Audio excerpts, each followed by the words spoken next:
धाराएं जब से हटी बिखर गया कश्मीर, खास एक समुदाय की फूट गई तकदीर। सुप्रभात महोदय महोदया, अत्यंत खेद के साथ मैं आप सभी के समक्ष धारा 370 व 35 को हटाए जाने के विपक्ष में अपने विचार प्रस्तुत कर रही हूँ।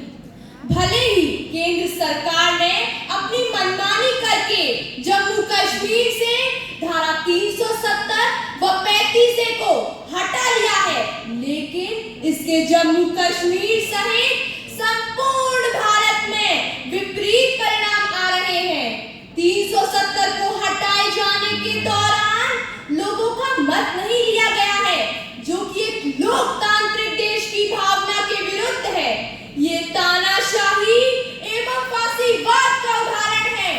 हिंदू मुस्लिम कश्मीरियों में हो रही खींचातानी, लोगों का मत नहीं लिया, सरकार की एक कैसी मनमानी। महोदय, मैं आप सभी का ध्यान चाहूंगी, कश्मीरी नागरिकों की स्थिति में कोई बदलाव नहीं है, बल्कि हाल के आंकड़ों से पता चलता है कि वहां का विकास स्तर भी गिर रहा है। जम्मू कश्मीर और लद्दाख को केंद्र शासित प्रदेश घोषित कर वहां की स्थानीय सरकार की महत्वता न के बराबर रह जाती है। वर्तमान में कश्मीर के कुछ क्षेत्रों में नागरिकों को इंटरनेट जैसी साधारण सुविधाओं से वंचित कर दिया गया है, जिससे उनका जीवन प्रभावित हो रहा है। मुस्लिम बहुसंख्यक राज्य में मुस्लिम ही अब दूसरे दर्जे के नागरिक बन के रह जाएंगे। वहां उन्हें विशेष प्रावधान के द्वारा सशक्त करने की जरूरत थी, जबकि आर्थिक विकास जैसी बातें केवल हवाई प्रतीत होती हैं। नेता मंत्री कोई भी कितनी भी दे ही सफाई, रोजगार शिक्षा की बातें दिखती हवा हवाई।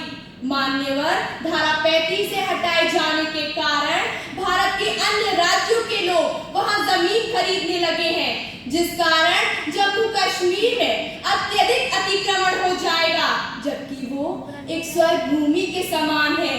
जमीन के मूल्य में वृद्धि होने से गरीब तबके के लोग वहां जमीन नहीं खरीद सकेंगे, जिन्हें आवासीय जमीन की अत्यधिक आवश्यकता है। और तो और नौकरियों में भी स्थानीय नागरिकों को अधिक प्रतिस्पर्धा का सामना करना पड़ेगा, क्योंकि जम्मू कश्मीर में यदि नौकरियों में रिक्त स्थान होते हैं, भर्तियां होती हैं, तो पूरे भारतवर्ष के लोग वहां नौकरियों के लिए आवेदन कर सकेंगे।